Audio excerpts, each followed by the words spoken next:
What's up, everybody? Welcome back to another edition of the Gentleman Gorilla Small Business Marketing Podcast. Today, I am joined by Ashton Harvey, and he started the Significant Edge Academy, where he basically goes into businesses and teaches them that if you don't have sales, you're not going to have a business, and then he shows them how to do it.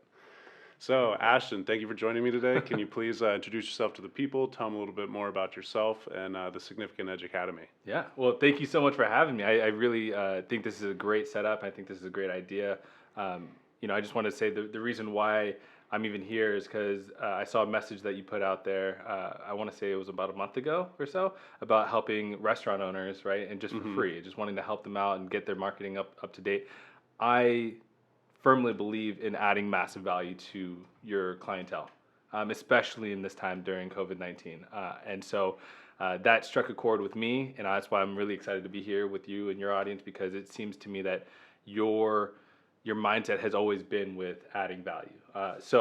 And that's really what the Significant Edge is all about, right? A lot of people really focus in on the success, right, and achieving success. And so I'm like, if I can change the way that we view success and not this idea of making a lot of money and going after the cars and going after the travel and all the amazing life, if I can refocus people's minds on becoming significant, right? Making an impact, making a difference, all of those things that I just said are naturally drawn to you.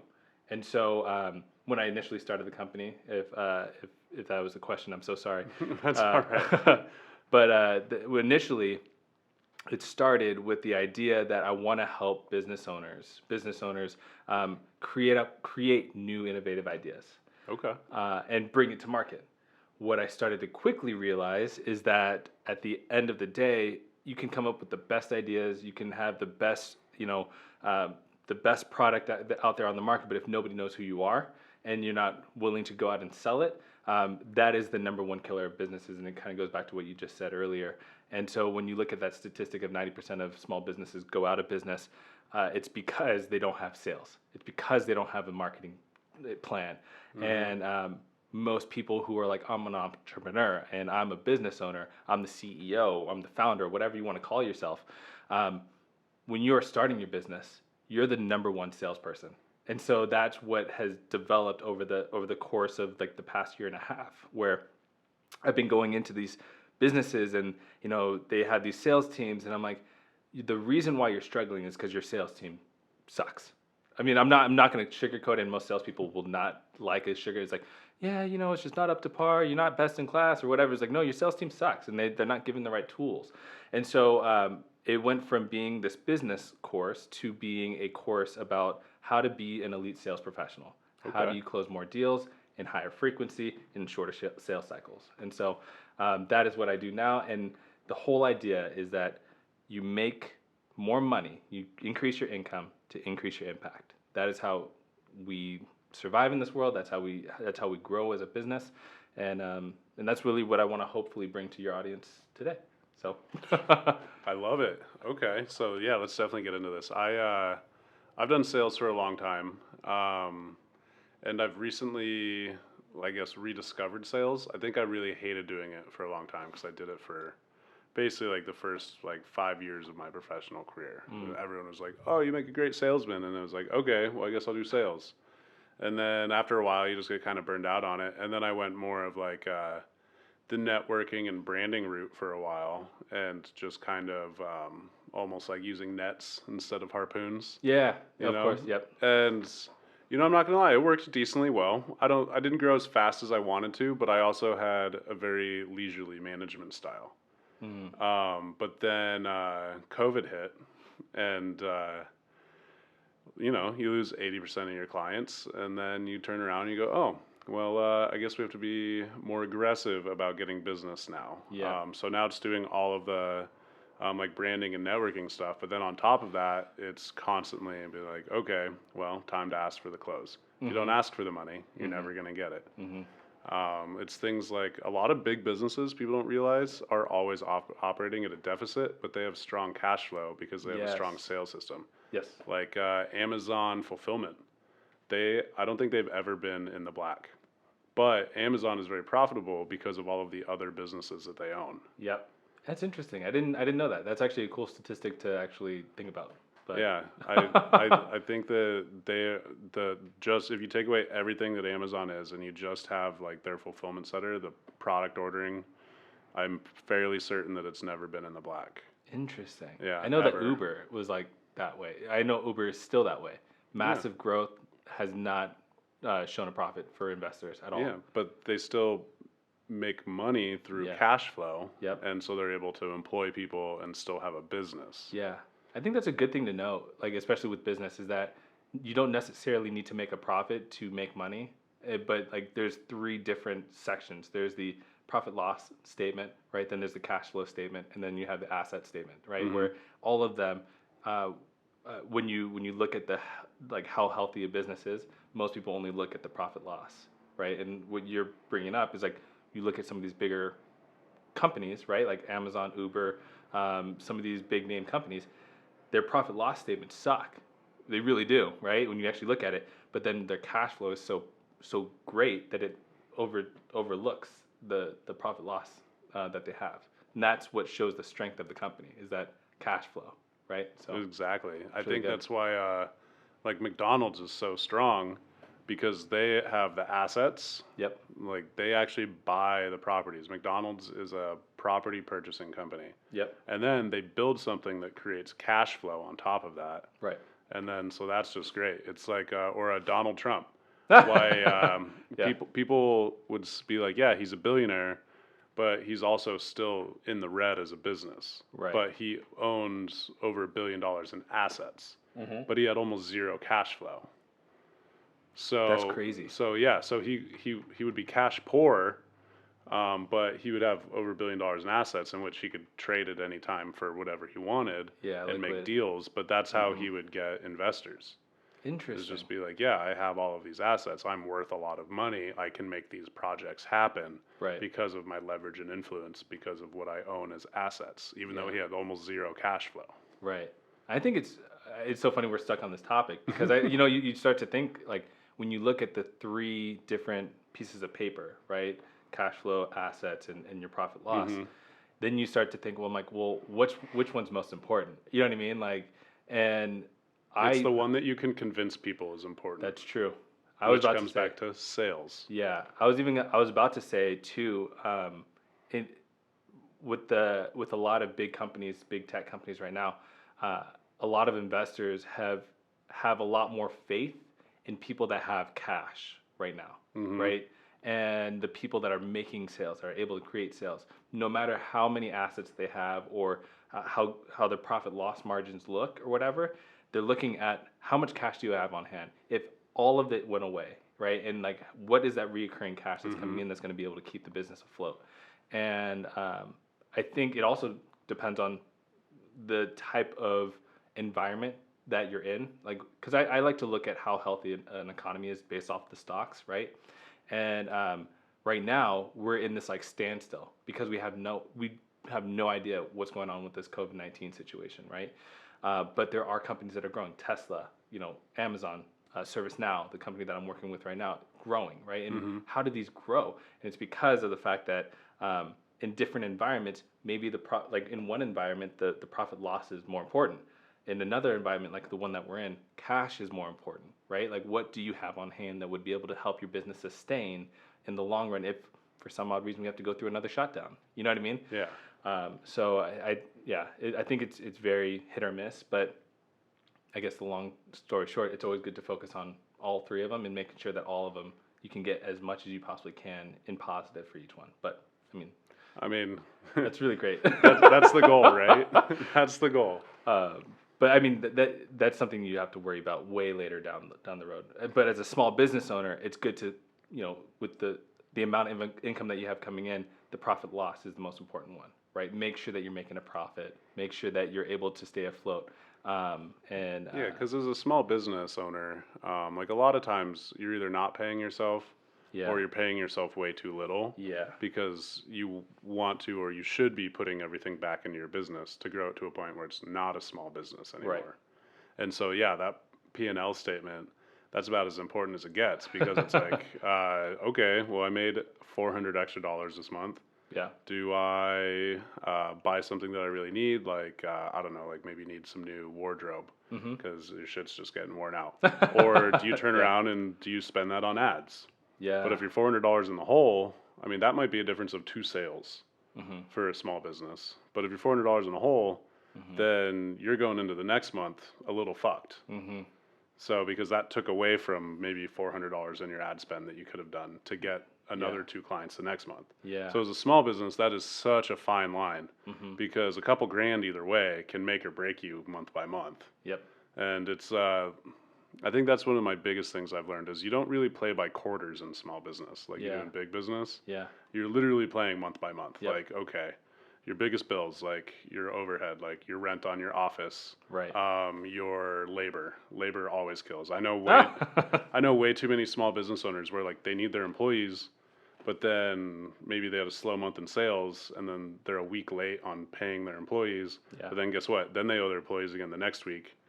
Yeah. And then the 2 weeks again after that. Yeah. And so then it's just this cascading system of just getting fucked on these huge bills. And that all comes down to cash flow. Yeah. So I agree. And that comes down to sales and marketing, period. Right? Like, I think one of the biggest, I mean, if you, because I believe that both sales and marketing, because there's a fine line, right, between sales and marketing. And when you become a big corporation, that line is a lot more distinct, right? But when you're just getting started, that line is very blended, right? And where you have the sales aspect where you close a deal, now you have the marketing aspect where you're like, okay, how do we replicate that same exact situation? Who was the person that you closed? Why did you close them? What did they like about it, right? And then you scale that out, and that becomes your marketing plan, right? And so a lot of times people want to they have this idea of where they want to take their company, but they've never closed a deal before, right? And you don't have to spend a lot of money to do that, right? All I need to do is go up to a gentleman like you, right? I sell sales. I'm a sales training program, and I talk to you, and I'm like, what's important to you, right? Like, where are you guys struggling? Okay, great, awesome. You're my ideal client, right? And so when I talk to you, I'm like, okay, he's trying to do this. He's trying to achieve X, Y, Z. His sales suck. Obviously we need to tailor that sales program. Then me as a sales professional for that one person, I think as a small business owner, I'm not good at marketing. I'm not good at social media. I'm not good at looking at the analytics and all that stuff. I'm good at helping people create conversations. That's what I'm good at, right? And so I would have to say, like, at a certain point, okay, I helped you get some sales. Now let me connect you to somebody that I know that's good at marketing, right? Like that. And I think a lot of people, and I don't think you're one of them, but a lot of marketers say, I'll help you increase your sales, right? But if a marketer is only as good as the first sale that person makes. So if a small business owner is coming in and they're like, oh, and they're talking to a marketer, hey, I need to close this deal. The marketer's going to ask them one question. Well, who's your ideal audience? And most small business owners are like, I have no clue. whoever walks through the door. Yeah, he's like, yeah, anybody who's interested. Well, that's not good as a marketer. You know that, right? No. You're like, you need to know who the heck that person is. So that's where the sales aspect, where you actually have to go in front of people and talk to them and tell them this is the product. You know what I mean? This is and learn how to ask the right questions to get the right answers, right? That you can then convert into a marketing plan. Yeah, I would say that for a new business, sales is what you should be doing as market research. Yes, 100%. Because basically every time you try and sell something to somebody, you're just going to keep getting told no. Even if you're a great salesperson, even if you're a phenomenal salesperson, if you close 20% of your deals, then you're a top producing salesperson in the world. Yes. Like we used to play a game where I would do door knocking. We'd sell encyclopedias door to door for summer. It was fucking horrible. That's the best way to learn sales. But knock on somebody's door. Hi, my name's Greg. I'm a student from the University of Wyoming. No. Oh, it's so bad. But the point is, every day we would have a competition to see who could get to 100 no's first. Interesting. Because for every 100 no's, you would get 1 to 2 sales. Yep. So that was just the numbers that that company had proven over decades of doing this is like, if you get to 100 no's, you'll get a sale. Yep. And so that was just a process of elimination, like just go through. But what Yeah. happens in those no's is you learn 100 ways to not sell yourself. Yep. And so it's like being a photographer. I say every time I click the shutter, I learn something. Yeah. Every time someone slams the door in my face, I learn something. Yeah. And I think that's the important fact. That's right. Like if you fail, some people fail and then they fail again without learning anything from it. And it's just like, what's the point of that?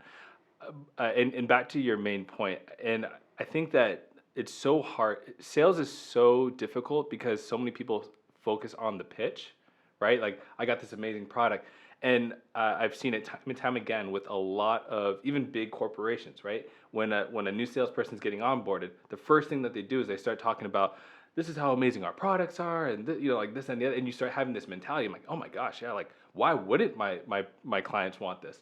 But then people are saying no. Yeah. Right? Because at the end of the day, it's not about how amazing your product is, but it's about how good you are at finding their problem that fits the product. Does that make sense? Yeah. And I think that a lot of us, we have this glorified sense of what our products are, right? And we're like, man, our products are the bee's knees. Like, why didn't anybody want this, right? Everybody's got the best product known to man. Exactly, right? And we are completely shocked when people say no to our pitch. And I think that gets down to the main focus, right? Of you need to be able to say, okay, or you need to be able to have a conversation with somebody and ask really good questions. That is the epitome of every good salesperson. Like the sales cycle for the company that I work with right now. The fact is, getting your foot in the door is the hardest part, right? Just like kind of building that intrigue. But some of these sales cycles are 6 to 9 months. That's 6 to 9 months of learning more about them, understanding what their needs are. Because you're talking to C-level suite people, right? Like in multi-billion-dollar companies.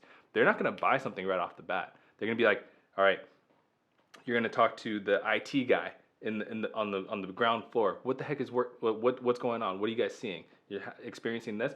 That conversation, right? That question and answer situation is going to be completely different because you're going to talk about problems with process, right? Now, when you talk to the C-level suite people, they're going to be talking more about, hey, these are the strategies these are the programs that we're looking to implement. So they're talking about implementation. These guys are talking about process. These guys are talking about implementation, right? When you get to the VP level and above. And so so with each person that you're talking to, it's going to be a completely different conversation. So if you're a small business owner, right, figure out. It depends on who you're talking to. So if you are, give me an example of a small business that you're working with. Okay, so I'm working with this company called Design Approved. They do drafting, design, and then like basically home remodeling stuff, like Okay. home additions and ADUs, like tiny houses, stuff like that. Okay, so they and their target market is the contractors or the people buying? Homeowners specifically. They do like realtors and contractors and stuff as like referral partners because, you sell them once and then they'll just keep bringing jobs. Right. But in general, like we run ads like to homeowners and stuff like that. Okay.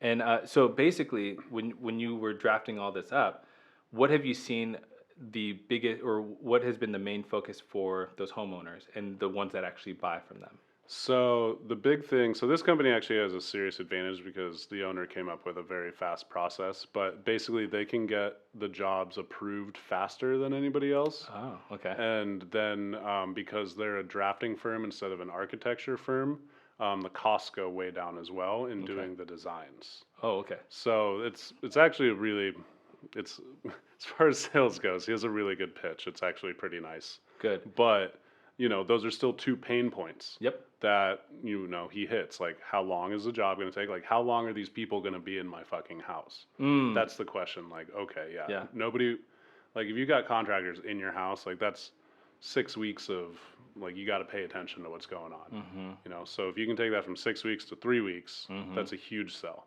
Yep. And then if you can take it to do the designs from $6,000 to even like $5,000 or $4,500, right? then that's okay. Yeah, that's half of a mortgage payment. Yeah. So basically, what you're doing is you're easing the person of their stressors of security, Mm-hmm. right? Financial security, and then also the fact that there's going to be people walking through your house. Would you want less time people walking through your house or more time people walking through your house, right? And if you are a family man and you have kids and a wife and things like that, you're always thinking about different ways to protect them. And when you're opening it up to people for 6 something odd weeks, right, or even longer, right, to these contractors that you barely even know, it gets scary. And so, yeah, he's hitting on a couple of big main points. But what I think the point that I'm trying to make here is the fact that when you're talking to a person who has a home and this and the other, they're the things that are keeping them up at night are completely different than the things that are keeping up the CEO of a multi-billion-dollar company, right? Yeah. Especially if they're thinking about expansion or Mm-hmm. keep retaining customers and things like that, right? So being able to tailor that conversation and understanding the way that you can talk to these people is super super important, right? So that thank you for the example because I think that kind of hit the mark, right? Of course. So becoming more strategic with who you're talking to and how you're talking to them. Exactly. I think that thanks to the internet, there's been a huge shift in how sales processes are approached. Yes. So basically, like when I first got into sales, like 2005, 2006 ish, it was still trailing off of the old style. Like you show up, you announce yourself, and then you basically just try to cover objections Uh-huh. and then ask for the sale. Like Yeah. the old tricks, like hand them the pen, slide the paper under, Yeah. and it's a mental trick. Like, all right, then they're gonna sign. Yeah. Like they're more likely to sign. So Mm-hmm. it's basically a trickster system. Yep. Like find any objections, try and cover them, try and cover objections before they even bring them up, Yep. and put up any walls, and then so that's that's like a presentation style of sales. Like this is what we have. Yep. But now, thanks to the internet, Yeah. anybody can find anything that they want in a matter of a half a second. Yeah. Hey Yeah. Siri, Yeah. find me. There it goes. I didn't even push the button. Like she'll just pop up and start listening sometimes. She's evil, I Yeah. swear. But the point is, so now it's more about, like you said, can you solve people's pain points? Mm-hmm. And it's about knowing your customer before you even get to them. Yep. Because your marketing that you did puts you in front of the right people Mm-hmm. because you did your research on what type of people will actually be interested in buying your product. Yeah. So there's more steps to it on the front end now, I think. And then on the back end, it's just about reassuring people that you can cover those pain points and that you're the right decision. Yep. Because they already know or can easily find multiple solutions or people or options. So Mm-hmm. now it's just about making them like you and making them certain that you are the person that can do the job best, Yeah. which is totally different style of sales. Yeah. And to your point about, I think the most successful business model nowadays is the subscription model, Mm-hmm. right? And a lot of companies are going towards that because you start getting a baseline foundation of sales, in Mm-hmm. essence, reoccurring sales. The person's going to use your product and then buy it again, right? And when you come in with the traditional sales model, and mind you, I would say that the traditional sales model still works for certain industries, but for the broader sense, it doesn't work, right? Because we now have this thing called, buyer's remorse. People Mm-hmm. know what the heck that is, right? And so when I buy something and then I'm remorseful of it a couple seconds later, what are the odds of me buying from that person again? Or even referring somebody back to that person? Bad. Very bad. One of my biggest principles is number one rule is always just make them like you and trust you. Mm-hmm. Because even if they say no, chances are at some point they'll know somebody that will want your services. And it happens to me all the time just Yeah. by being friendly and helpful with people. Yeah. Even if I don't end up working with somebody. I had somebody the other day call. They're like, yeah, my ex-fiance referred you. Mm-hmm. And I'm like, oh, cool. Like, I never worked with her. I had a phone call with her. I think we were supposed to work together, and then it just fell off. Uh-huh. But now I booked a pretty big job because of it. And Right. it's like, oh, hey. Yeah. Like, it took me a minute to even remember who he was talking about. Yeah. I was like, this is great. And what I love asking sales professionals or business owners when I first start working with them, I always say, the sales process looks like this. There's prospecting, right, and then there's the researching, then there's the pitch, right, and then you're overcoming objections. Then after overcoming objections, you're going to close the deal, and then there's the follow up, right? And like that's the sales cycle, and you continue that process over and over again. But out of all of those steps, which one's the most important one? Prospecting. Okay, why do you say that? Because if you're not finding the right people to start with, then you're just gonna be digging in the wrong direction. I don't even. That was a bad analogy. I'm sorry. I'll come up with a better one. But you know what I'm saying. Like if you don't have the right list of people to call, then you're just wasting your time. Like Okay. if that's in my opinion. Okay. But number 2 is follow up. There we go. That's good. I was about to say, if you couldn't do prospecting, which one would it be? And that's true. The most important one is the follow up, right? Learn about why they bought from you, right? Why, like when you close the deal, why did they like, or why did they sign the paper? And then on top of that, how can you improve, right? Because at the end of the day, you don't want them just one time around, right? You want them to continue buying from you. It's a lot easier to resell somebody than it is to sell somebody the first time. Exactly, 100%. And have you ever heard of the trust quotient? Yes, but I haven't for a long time. It's been Okay. a while. So the trust quotient is, I mean, it's very objective, right? When it comes to like how it works. But you have obviously the conversion funnel, right? Where people who know you, like you, trust you, right? And the trust is the most crucial part, right? Like because that's the conversion. That's where people go from converting from being prospects into customers, right? Okay. Is that trust portion. And so what I try to teach people is that there's an equation to actually making it easier to build that trust so that you can convert better, right? You said it perfectly. It's so much easier for people to buy from you again when they bought from you before, right? Because the trust quotient is up. They like who you are and things like that. So it basically looks like this. It's trust equals, and then in the top portion, right? So credibility, how credible you are, plus intimacy, plus oh my gosh, that's so funny. I totally blanked right now.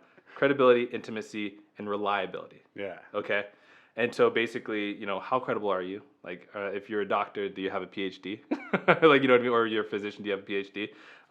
Intimacy. How well do you know me? And a lot of times, it can be the fact that maybe you don't know me, but you know a guy that you really like, and they know me. So that can build up your intimacy, right? And then the reliability. When I tell you I'm going to do something, and this is super important in the sales process, right? When you sit down with someone, the best way to build up reliability is to create an agenda. Hey, today we're going to talk about this. We're going to also go over this. And then we're going to talk about some of your problems and issues. And then at the end of it, if we feel like it's a good fit, we can move forward. I almost got to in time. But basically, it's just the whole idea that so you create this agenda and you follow that, right? So that's building reliability, right? And then when you divide it by self-orientation. So I know it's so weird because it's so subjective to what you are to the person, but then you divide all of those 3 numbers by self-orientation. And basically self-orientation is all about what's in it for you, right? Is it the money? Are we investing more time maybe, right? Or maybe I'm investing your talents, right? So when I ask you for something, that is self-orientation. It could be $25,000, right? Or it can be, I'd like you to come volunteer.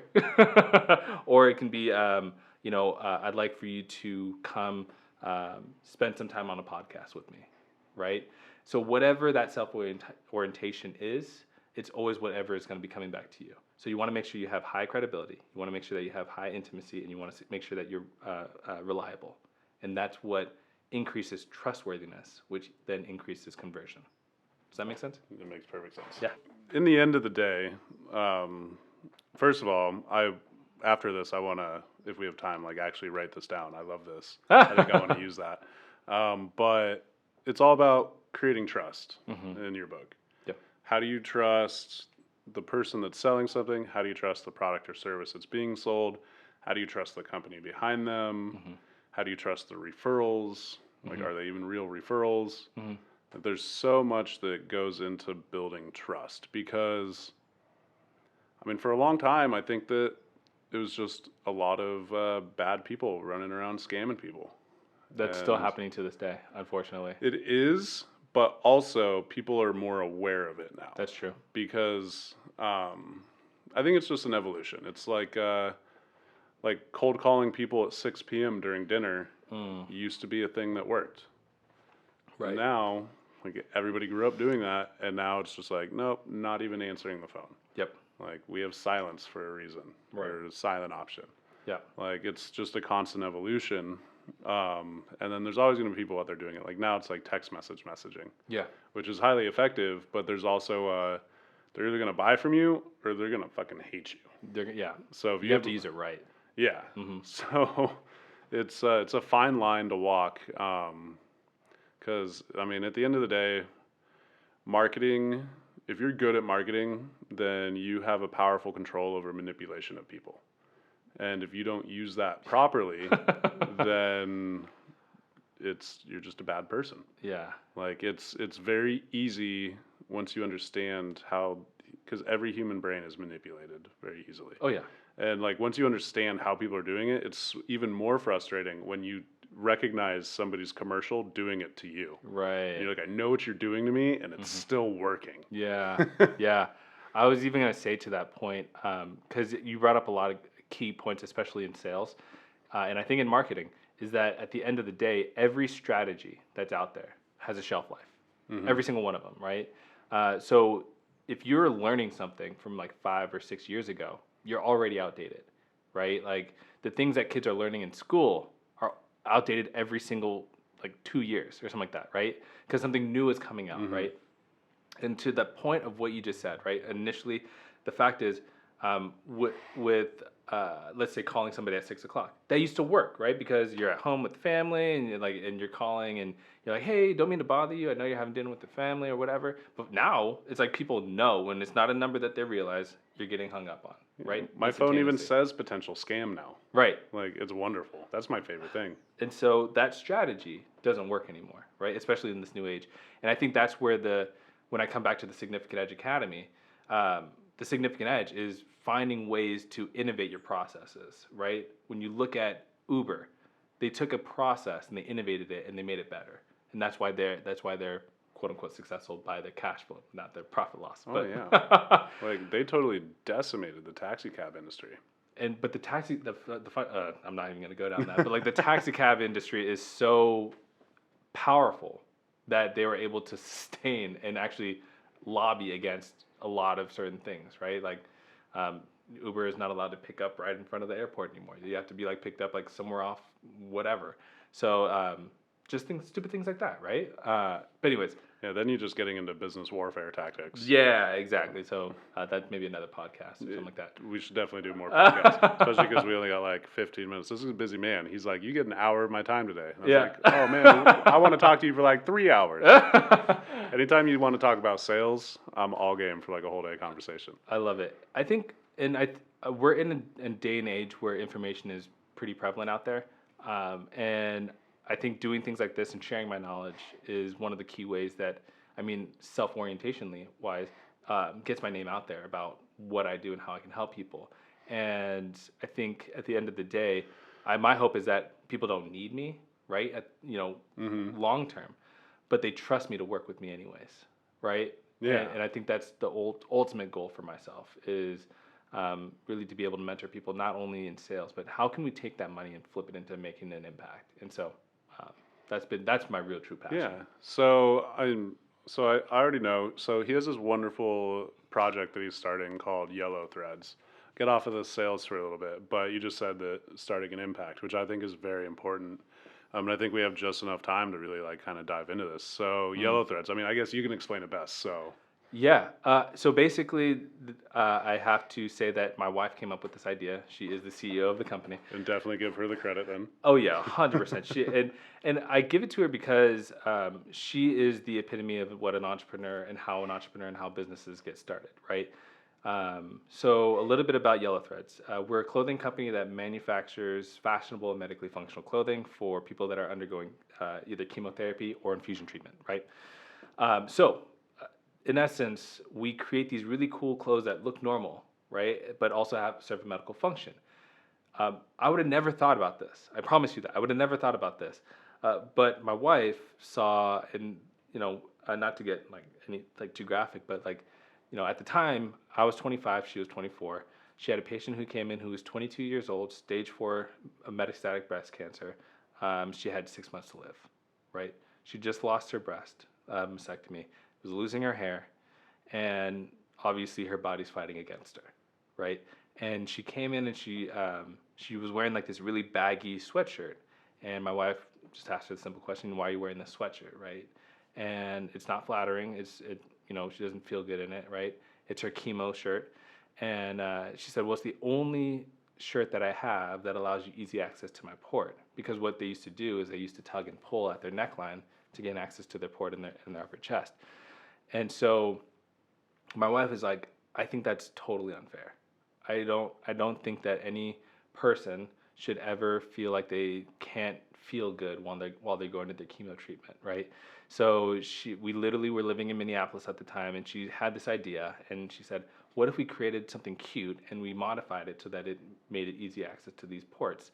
So we went to Target that night, trudged through the snow in Minneapolis to go to this Target, and walked back, and she created the first prototype, and it worked. And so this idea then sparked into a business where then we were like, okay, like how can we manufacture this, right? And so we started manufacturing. And long story short, we were able to, within our first year, because we were getting donations and all these other things, we were able to give away 100 of these shirts to 100 women across the nation, including London. There was one in London that we sent one to, which was pretty great. Which makes us a global company, I guess. Yeah. Right? At the end of the day, we were impacted by giving away those shirts. So our initial marketing, and this goes back to marketing and sales, was to sell directly to cancer patients. First off, how the heck do we find them, right? You know what I mean? Like, because a lot of people aren't open about their chemo treatment. So then our second marketing strategy was to go after their friends and family. Well, how the hell do we find them? You know what I mean? And so I doubt there's a public database. Exactly. And luckily she's a nurse, and so we started going to all these oncology nursing conferences and telling them, the nurses, about our products. And then the nurses became our advocate, right? And so now we're getting into hospitals, and the hospital, it's like a little gift shop. So the nurses are like, "Hey, here's this flyer. Go grab yourself a shirt from downstairs, blah, blah, blah, blah." So our marketing strategy changed 3 or 4 times. And now we're at a new level in our business where we don't even want the family or the cancer patient to have to pay for these shirts. So we're developing a Tom's model where you can buy a normal shirt, which may be a little bit priced more than a regular shirt, but your shirt will pay for a shirt to be donated. And so that's where we're going with our strategy and moving forward. And, I think it just shows that for us, we wanted to make an impact, and it starts by finding a problem, right? Creating a solution, and then giving that solution out. That's, in essence, what a business is, right? And so that's our passion project. That's what we're working on the side of our jobs, on the side of My Significant Edge Academy. And really something that I feel I want to spark a lot of entrepreneurs and business owners to start thinking that way. Not thinking about like how much money I can make, but like what kind of impact can I make with me selling this shirt, or me selling this product, or me selling this service, right? And I think once you're able to make that switch from like, oh my gosh, this is all about me, that's when you start seeing that massive quote unquote success, the financial success, the travel, the money, the cars, right? And I'm like a man on a mission to flip people's mindsets from success to significance. And so if I can do that, and with this podcast, like, let's do it, I love it. Success to significance. I got to say that a couple times. Success Right. to significance. 5 times fast. Yeah, right. Let's do this. Success to significance. Success to significance. Success to significance. Success to significance. Success to significance. Boom! And he does it, folks. First try. That was not easy. That took a lot of focus. I'm not going to lie. That was good. Oh, Good man. job. So you seem to be like an entrepreneur kind of in the truest form. Like you're starting multiple businesses where you see opportunity. You're basing your businesses off of your skill sets, yours and your wife's respectively. I imagine there had to be a little bit of a seamstress training that went on there at some point. My mom, my wife's mom loves to sew clothes, right? I think the hard part was not even the seamstress aspect, but like going into we went to a manufacturer, and they're like, "Oh, we can't do this, blah, blah, blah, this needs to change," and whatnot. and we realized how small we were in this. Like we were like this little tiny company in this big freaking ocean, right? And we've realized that because I think we ordered our clothes and they said it would be done in like 2 or 3 months. It took like 6 or 7 months for them to actually complete our order because people they were like managing people like Zara and like some of these other big companies like yeah, we're gonna figure them out first and then we're gonna come back to you. So we realized that we need to become more powerful in that space. Uh, but once again, our big goal is to figure out the marketing strategy or the sales strategy, what's going to work, and then working with great marketing people like yourself and like taking $2 and turning it into $2,000, right? So Yeah. how do we do that? But it first starts with us making that first sale, right? And right now it's not scalable to get into all these hospitals. It's going to be scalable when we can sell a normal shirt for $25, but that shirt doesn't just make you feel good because you bought a shirt, but it also allows us to give away a shirt as well. And I think keeping up with that model will help us become successful in the long run. But we have to see how it works. We have to get it all in place. I love that. So are you still working on like putting the base pieces together? Or are you already in some hospitals? So we're already in some hospitals. Once again, that's the third marketing strategy that we took. The fourth one that we're taking that we're checking that we believe will actually lead to more success and made greater impact is going to be the one where we have the Tom's model. Buy a normal shirt, says something like Inspire on it, right? At maybe like a $35 price point, but that covers both that shirt and our tops for these men and women and kids actually. Like you forget that kids are going through this as well. We are creating an entire kids line. So what we're trying to do is actually build the infrastructure for the kids line, build the infrastructure for these printed shirts, right? And then also establish the infrastructure for our current women's line, right? And I think with COVID-19, it makes it a whole lot more difficult. And I don't know if you guys know this, but it's very expensive to manufacture in the United States. Yes. So as much as we like to say hey, like all of our clothes right now are American made, it probably won't stay that way. Yeah, it's expensive. It's not just expensive because outsourced labor is cheaper. It's expensive because since everybody started outsourcing, we've literally shut down all of the textile industry in America. So when we want to start textile industry in America again, they literally have to build the buildings. They have to find the employees. They have to put the machines in place. They have to be able to source the fiber, whether it's hemp or cotton or polyester or whatever they're using. Right. And then also the techniques, the tactics, like everybody that used to do this and was good at it is probably 80 or 90 now. Yeah. Like, so we don't teach it. Yeah. It's not something that we, as a country, look at as a high-paying job, right? Versus like other countries where like, is it a job? I will take it. What do I need to learn? You know what I mean? And I think that's, and not to say that, these people in China and Mexico and Brazil and some of these other countries are not getting paid a lot. It's just more or less they grew up in a society where it's okay to be a factory worker. Yeah. And I mean, and that's a big point. A lot of times these outsource, and I'm not saying there aren't companies that aren't fucking people over. Yeah. But in a lot of these countries, when you're paying somebody $3 a day, like that's actually good for them. Yeah. Like it sounds horrible to us, but in a lot of these places, they actually have a job that they wouldn't have otherwise. They're getting decent pay. Like it's a totally different culture. It's a totally different mindset. Americans are fucking lazy, first of all. Like we just are.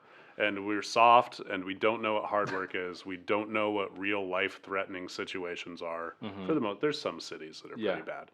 But for the most part, like we're just a bunch of fucking pussies. Yeah. Like we whine and complain about everything. And these other countries, we look at them and we're like, we feel sorry for them. But they actually know what hard work is. They actually know that the human body can endure way more than we think it can. Right. Like it just is. So, but bringing that whole industry back because everyone's focused on that price point. And so we have to be focused more on bringing the industry back, not so much for the price point, but just for bringing more jobs back into America. And being able to provide more industry options and more I don't know, availability of resources, like for people like you trying to start this company, Yeah. you know? It comes down. Well, I mean, it's funny because Americans want jobs back in America, right? And getting people, I don't know, into these factory jobs, and that's great and everything. But if you're also gonna say that, then you can't worry about the price. Hmm. You know what I mean? Like I mean, a lot of people are paying because of price and convenience, right? Why is Amazon so great? Because it's typically the lowest price, and you get your product like almost same day, right? Sometimes. And so a lot of times we forget that all of that takes money, right? And if we're gonna bring bring jobs back to America, we Americans actually have to agree to the fact that, hey, are we all willing to pay more for these products? You know, because if I can source it from China and get it for $5, right, and plus the shipping fees and all that other stuff, and then or I choose to buy it here in America, but it's $15 or $16. I have to make a profit too, right? Yeah. I have to be able to. I wish I could be at a point where this is just a fun thing and I don't Yeah. have to get I paid would for it. gladly do everything that I do in my business for free if Mhm. I didn't need money. Yep. Like, I do my business because it's what I love to do, Right. but you just need money in how our economy works. And I believe that statement because going back to why I initially sat down with you in the first place was because you're making enough money to survive and do well in this current economy, right? Because before you were doing fantastic, but you're making enough to the point where you're still able to give back, and that's why I was so interested in sitting down with you because you're like, hey, listen, if you're in the restaurant industry that got hit hard, I want to help you out, right? There's a saying, you can never give too much that you become poor. Yeah, that's true. And I think and once again, this is just my thought and my feelings about it, but whenever you look at someone and their net worth, right, and when we talk about as a monetary thing, most of them are net worth positive because of the network that they have. And most of us don't have a really good network around us because I mean, what a lot of people are teaching right now, especially, I mean, I was in multi-level marketing for a while, and they teach you, hey, sell your family and friends on this product and how amazing it is. Now, the fact is, if you were to just change up your mindset and say leverage your family and friends, right, and just say, hey, you guys, I don't want to sell you guys anything that you don't need, but do you think you know somebody who might need something like this, right? Somebody who needs toothpaste. You know what I mean, or whatever. And when you come at it that way, you're not diminishing your network at all. You're leveraging it to get to people that you need to get to. And a lot of times, when you're leveraging your network, you still maintain your credibility, because I trust you, and if you're telling me to go work with some other dude, I trust you enough that he did something good for you, that I can go work with him. So the credibility stay there. So I think and this is to all the network marketers out there who have a small business, stop freaking selling your network, right? Mm-hmm. Start building your network to leverage their network. And so, anyways, that's where the power comes from, right? Because you may not have the resources, maybe your network might not have the resources, but they may know somebody who has the resources that you need to help you succeed. Exactly. In lots of businesses, all it takes is one deal, change your life. Yeah. You never know where that deal is going to come from, but you just got to keep pushing and Yeah. pushing and pushing until it happens. Yep. And letting people know about it. So I don't know about you guys, but I'm inspired today. Let's go. Thank you so much, Ashton, for coming today. Please tell the people where to find you, and then tell them why they should find you. So if you guys are looking to just get free advice on how to close deals, how to overcome objections, how to prospect a little bit better, how to get more focused, how to follow up better, all the processes of sales and becoming a better communicator, building your network and influence, these are the reasons why you would want to follow me. So if you want to, I'm very active on my Facebook. Every Monday moving forward, I think right now is July 31st. Yeah. So starting August, I'm starting basically a weekly Monday morning, make an impact Monday, right? Where I'm going to go live on Facebook. That might change in the future, but as of right now, I'm going to be just basically sharing my strategies, ideas, and ways that small business owners and sales professionals can go and make their massive impact in their world by closing more deals, increasing their income, increasing their impact. Nice. Right? And are you going to be doing that through your Ashton Harvey, or are you going through your Yes. business? So I'm going through my at Ashton Harvey, so my personal Facebook page. Once that starts blowing up, probably will go transfer to my business page. So I think there's a link that we're going to be sharing. So there'll be one to the business page, and then also one to my Facebook page. If my Facebook page starts getting up there, you might want to go like my business page, because that's where I'm going to start doing more of my lives then, because I want to make sure that I can expand my impact, and I know that Facebook with only 5,000 friends, Yeah, right. can't really do it. So as of right now, I only got 2,000, so there's still 2,000 A little more. bit of room. There's a little bit of room to grow. So I'm active on Facebook, and I'm also active on YouTube, so the Significant Edge Academy. And if you guys want to learn more about actually the Significant Edge Academy, you can go to www.thesignificantedge.com. Once again, I think that will be in the show notes as well. Yep. And and if you want to learn more about yellow threads, I think this is more important than anything else I think that it is we as can well. talk about. You can go to www.yellowthreadsco.com. All right, so yellowthreadsco.com, because Yellow Threads was taken on GoDaddy, so we couldn't use that one. I mean, we're going to be honest here. So we'd love for you guys to support. There's a way for you guys to actually donate shirts, and we're proud to say that that 100 has been increased to 300 shirts donated. Nice. And so, if you guys want to be a part of the movement of making that impact in the cancer world, we'd love for you guys to join us. So I love it. Thank you very much, Ashton. appreciate Wonderful talking. Thank you for having me.